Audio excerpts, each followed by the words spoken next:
Shahzad Khan horror fiction novel and digest writer के कलम से लिखी गई बेहतरीन खौफनाक कहानियाँ अब यूट्यूब चैनल पर भी देखी जा सकती हैं। अगर आप बहादुर हैं तो दहशतनाक और एडवेंचर से भरपूर कहानियों के लिए चले आएं भयानक डिजिटल की दुनिया में।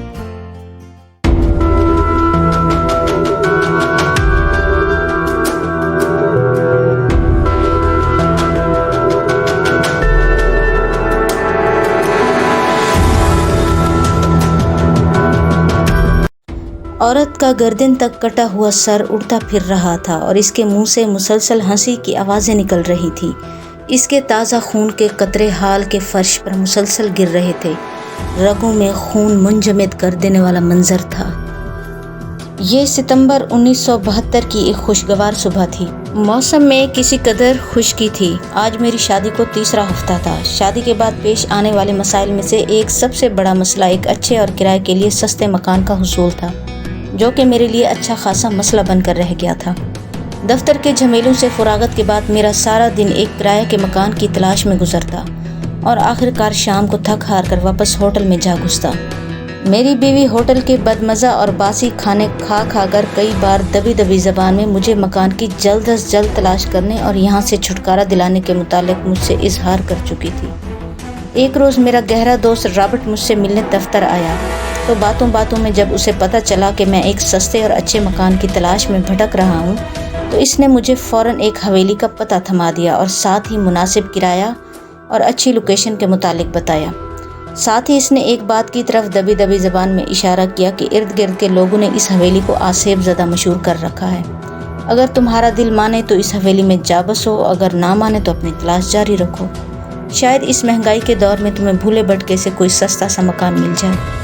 इसकी ये बात सुनकर मैंने मुस्कुराकर इसकी तरफ देखा और कहा, भला मेरी बीवी से बढ़कर भी कोई और आसेब हो सकता है? तुम इसकी फ़िक्र ना करो और हवेली के मालिक से बात करके हिसाब किताब तय करवाओ। रॉबर्ट ने फ़ौरन हवेली के मालिक का एड्रेस और साथ ही अपना एक कार्ड देकर मुझे इसके पास जाने की तलकीन की। मैं दफ्तर से जल्दी छुट्टी करके सीधा मालिक मकान के पास जा पहुंचा।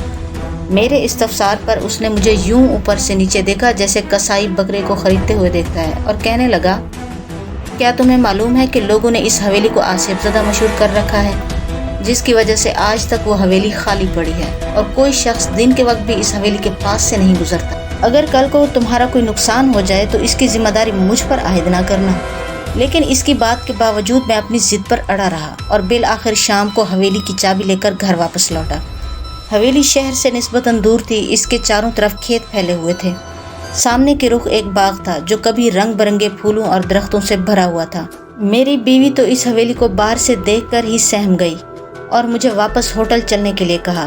मैंने उसे तसल्ली दी और हौसला कायम रखने की तलकीन की। हवेली का बड़ा गेट जिस पर कुफल पड़ा हुआ था, ताला जंग आलूद हो रहा था। ऐसा लगता था कि काफ़ी अरसा से यह हवेली वीरान पड़ी है। मैंने जेब से चाबी निकाली और जंग आलूद ताले के सुराख में लगाकर एक झटके से घुमा दी। ताला थोड़ा सा जोर आजमाई करने पर खुल गया और मैंने हाथ से धक्का देकर गेट खोल दिया। गेट हल्की सी चिरचिराहट की आवाज़ निकालता हुआ खुल गया और सामने पत्थरों की बनी हुई राहदारी के दाएं तरफ एक हौज था जो कि अब खुश्क हो गया था। गालिबन कभी इसे स्विमिंग पूल के लिए इस्तेमाल करते रहे होंगे। एक तरफ मुलाजमीन के रहने के लिए क्वार्टर बने हुए थे।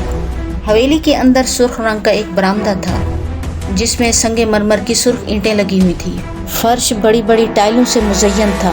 बरामदे में एक कतार में कई कमरे बने हुए थे जिनके दरवाजे बंद थे और इन पर कुफल पड़े हुए थे। मालिक मकान ने हमें इस हवेली के बड़े हाल और ऊपर की मंजिल पर बने हुए 3 कमरों की चाबियां ही दी थी। इस वक्त मैं बरामदे में खड़ा सोच रहा था और मेरी बीवी मेरे बाजू से लगी सहमी नज़रों से चारों तरफ देख रही थी।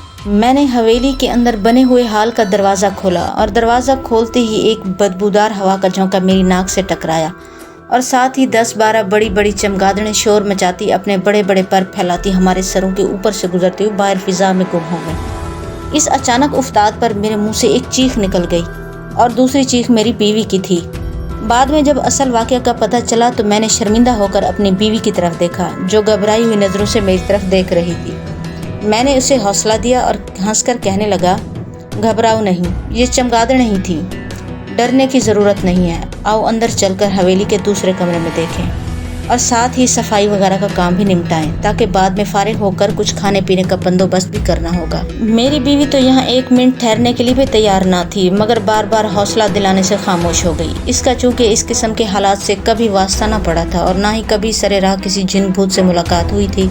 इसके बरअक्स मेरे दिल में किसी किस्म का डर खौफ नहीं था। हम हाल का दरवाज़ा खोलकर इसके अंदर दाखिल हो गए, जिसके अंदर एक पुराने तर्ज का सोफ़ा सेट रखा हुआ था। इसके गिलाफ का रंग गालिबन कभी सफ़ेद रहा हो, मगर अब गर्द से इसकी रंगत स्याही माइल पड़ चुकी थी।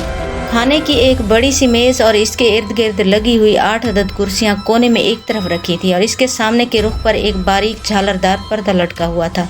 सोफ़ा सेट के सामने बिछे हुए कालीन पर एक मुर्दा चीते की खाल बमा सर बिछी हुई थी।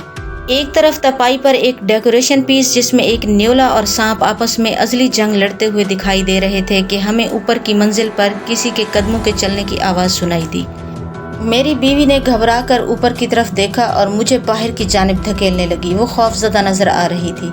मैंने उसे तसल्ली दी और हंसकर उसे कहा कि ये तुम्हारा वहम है, ऐसा कुछ नहीं।